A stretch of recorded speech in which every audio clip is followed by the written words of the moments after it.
नमस्कार दोस्तों, आज हम पढ़ने वाले हैं Indian economy on the eve of independence. मतलब हमारी इंडियन इकोनॉमी की क्या कंडीशन थी इंडिपेंडेंस के टाइम पर। तो जैसा कि हम सब जानते हैं कि अभी हमारी इंडियन इकोनॉमी की क्या कंडीशन है, उसे समझने के लिए हमें सबसे पहले ये जानना होगा कि पास्ट में हमारी इकोनॉमिक कंडीशन कैसी थी। तो जैसा कि हम सब जानते हैं ब्रिटिश रूल रहा हमारे देश में। तो ब्रिटिश का जो जो भी रूल करने का तरीका था वो था एक्सप्लॉयटेटिव इन नेचर। मतलब कि उनका सब कुछ करने का तरीका ये था कि वो हमारे देश से लूटें और अपने देश में लगाएं। तो उनका सबसे मेन मोटिव क्या था, जैसे कि मैं आपको यहाँ दिखाता हूँ। इंडिया हमारा देश, हमारे देश से वो क्या करते थे, रॉ मटेरियल जो भी है वो सप्लाई करते थे अपने देश में।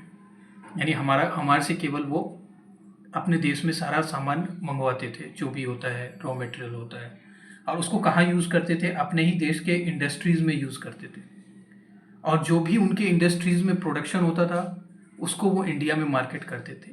यानी हमारा वो उनका मकसद था इंडिया को एक तरीके से कंज्यूमर बना देना ब्रिटिश गुड्स का।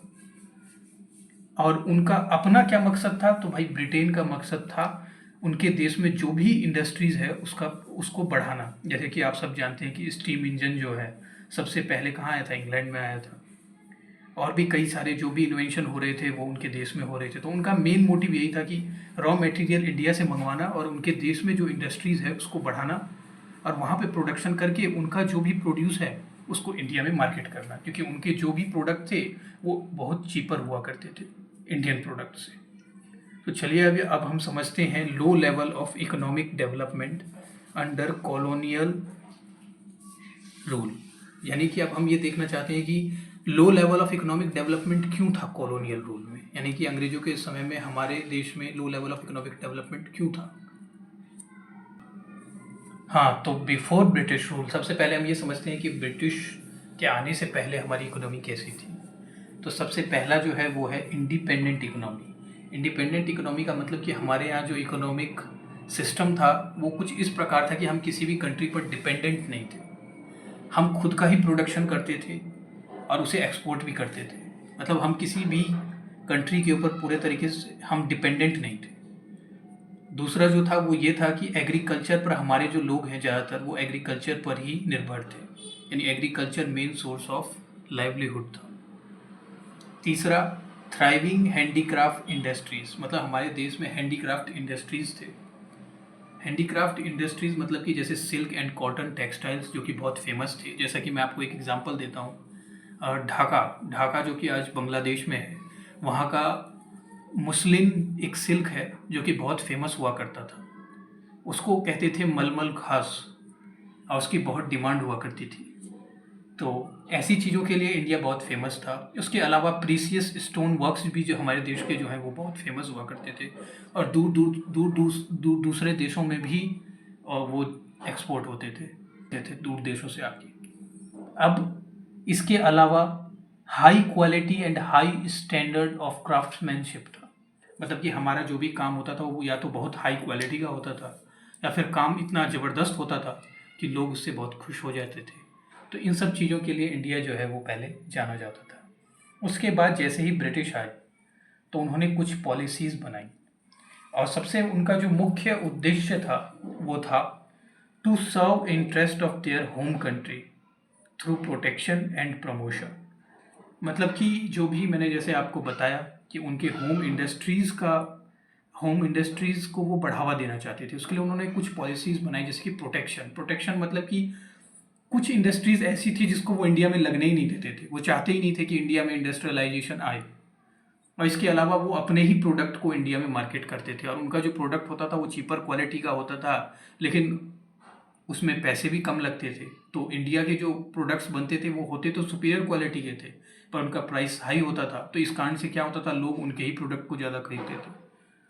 दूसरा है no attempts to measure national and per capita income. मतलब उन्होंने कोई, जो भी ब्रिटिशर्स थे उन्होंने कोई अटेम्प्ट ही नहीं किया, ये कोशिश ही नहीं की ये जानने की कि नेशनल और पर कैपिटा इनकम कितना है हमारी कंट्री का। तो इससे क्या हुआ कि उन्हें ये पता ही नहीं चला कि हमारे देश में क्या है, मतलब लोगों की आर्थिक स्थिति कैसी है।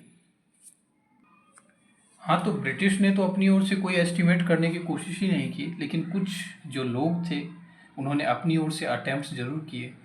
कि वो स्टडी कर सकें। तो उनमें से जो फेमस लोग थे वो थे R.C. देसाई, दादा भाई न्योरजी, विलियम दिग्वी, फिंडले स्टरस, V.K.R.V. राव।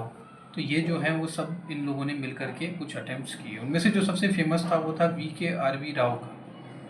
उस एस्टीमेट ये सारे स्टडीज़ का जो मोटिव था वो ये था कि उन्होंने ये देखा कि जो रियल आउटपुट है during first half of 20th century वो केवल 2% है, और जो पर कैपिटा आउटपुट है वो 0.5% है during the period of early 20th century. हाँ, तो ये एस्टीमेट क्या शो करता है कि हमारा जो पर कैपिटा था वो बहुत ज़्यादा ही लो था। तो ये उन स्टडीज़ के थ्रू हमें पता चलता है। अब हम बात करते हैं एग्रीकल्चर सेक्टर की। तो जैसा कि आप सब जानते हैं कि एग्रीकल्चर पर ही ज़्यादातर लोग निर्भर थे आज़ादी से पहले, यानी कि 85% पॉपुलेशन एग्रीकल्चर पर ही डिपेंडेंट था। लेकिन एग्रीकल्चर की जो सबसे बड़ी निशानी थी वो ये थी कि उसमें प्रोडक्टिविटी बहुत ही ज़्यादा लो थी। क्यों लो थी, तो उसका कारण हम जान लेते हैं। पहला था लैंड सेटलमेंट सिस्टम। हमारे देश का जो लैंड सेटलमेंट सिस्टम था वो बहुत ही बेकार था। ज़मींदारी, रेवटवाड़ी, महलवाड़ी ये सिस्टम हुआ करते थे। इसके अंदर होता ये था कि ज़मींदार जो थे उनको नियुक्त करते थे ब्रिटिश वाले लोग ताकि वो जाके रेवेन्यू कलेक्ट करें। जैसे कि ज़मींदारी सिस्टम की बात करता हूँ, बंगाल में हुआ करता था, और इसका नेचर काफ़ी ज़्यादा एक्सप्लॉइटेटिव था। इसमें होता ये था, अब बात ये आ जाती है कि फिर भी एग्रीकल्चर क्यों ग्रो नहीं हुआ। इसलिए ग्रो नहीं हुआ क्योंकि जो भी प्रॉफिट आता था वो सारे प्रॉफिट ज़मींदार को चले जाते थे। बेचारा जो किसान था उसको किसी भी हालत में रेवेन्यू देना पड़ता था, ऐसा कुछ सिस्टम बनाया हुआ था। अब ये सिस्टम इसलिए भी बहुत ज़्यादा एक्सप्लॉइटेटिव था क्योंकि अगर रेवेन्यू ज़मींदार कलेक्ट नहीं करेगा तो ज़मींदार के राइट्स चले जाएंगे, और कोई भी ज़मींदार ऐसा चाहता नहीं था। तो वो क्या करता था, वो कैसी भी हालत में किसान से लगान वसूलता था, और उसके लिए चाहे किसान की कंडीशन कैसी भी हो, चाहे उसको फसल उसकी फसल नष्ट ही क्यों ना हो जाए, लेकिन उससे वो लगान जरूर वसूलता था। तो इस कारण से क्या होता था, हाई रेंट कलेक्शन, बहुत ज़्यादा हाई रेंट कलेक्ट किया जाता था। और जैसा कि मैं आप सबको बता चुका हूँ कि ज़मींदार अगर कलेक्ट नहीं कर पाएंगे तो उनके राइट चले जाएंगे। तो इस कारण से वो अपनी ओर से पूरी कोशिश करते थे कि इसे कलेक्ट किया जाए। उसके अलावा और भी कई रीज़न थे जो हमारा एग्रीकल्चर जो था उस समय वो काफ़ी बैकवर्ड था। उसमें से एक रीज़न था low level of technology, modern agriculture था ही नहीं। दूसरा, लैक ऑफ इरिगेशन। इरिगेशन का तो आप आज भी अगर आप इंडिया में कई जगह जाएंगे तो आप देखेंगे इरिगेशन जो है, इरिगेशन फैसिलिटी अवेलेबल ही नहीं है या बहुत वर्स्ट लेवल की है। तो उस समय में तो हमारी इरिगेशन वैसे भी कुछ नहीं थी। तीसरा जो सबसे बड़ा कारण था कि उसमें मॉडर्न एग्रीकल्चर नहीं होता था। लोग जो है वो पुराने ज़माने के हिसाब से खेती किया करते थे, फर्टिलाइज़र का कोई यूज़ ही नहीं होता था, पेस्टिसाइड नाम की कोई चीज़ नहीं होती थी। तो हमारा एग्रीकल्चर जो है वो एक तरीके से बिल्कुल डिपेंडेंट था रेन के ऊपर और पुराने टेक्निक्स के ऊपर। इस कारण से प्रोडक्टिविटी भी बहुत लो होती थी। हाँ, तो अब हम बात करेंगे कमर्शियलाइजेशन ऑफ एग्रीकल्चर की।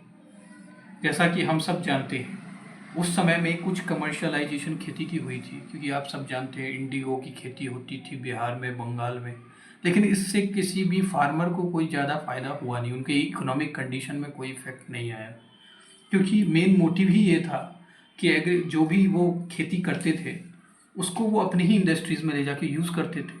दूसरा, उनके जो कई सारे कैश क्रॉप्स थे, जैसे मैंने अभी इंडिगो का बताया, तो ये जो क्रॉप्स होते थे जहाँ लगाए जाते थे उस लैंड को बर्बाद कर देते थे। यानी एक तरीके से इसका कोई वेलफेयर इफेक्ट नहीं था फार्मर्स के ऊपर। दूसरा, no improvement made in terracing, flood control, drainage and desalinisation of soil. मतलब कि कोई भी इम्प्रूवमेंट लैंड को बचाने के लिए नहीं किया गया। जैसे कि फ्लड कंट्रोल के लिए कुछ भी काम नहीं किया गया, ड्रेनेज सिस्टम था ही नहीं, डीसेलिनाइजेशन ऑफ सॉइल मतलब कि सॉइल खराब हो जाता था, उसको फिर से रीजुवनेट करने के लिए कोई सिस्टम था ही नहीं। तो इस कारण से हमारी एग्रीकल्चर की जो प्रोडक्टिविटी थी वो लो ही रह गई।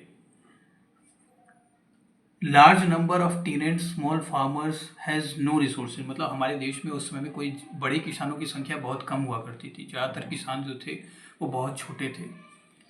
तो उनके पास इतना रिसोर्स ही नहीं होता था कि वो कोई टेक्नोलॉजी या कुछ न्यू टेक्निक जो है वो एग्रीकल्चर में लेके आएँ और उसकी प्रोडक्टिविटी को बढ़ाएं।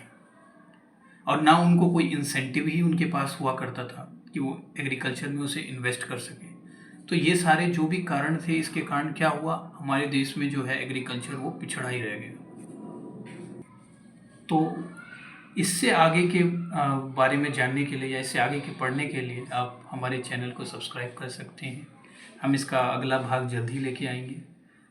तो धन्यवाद।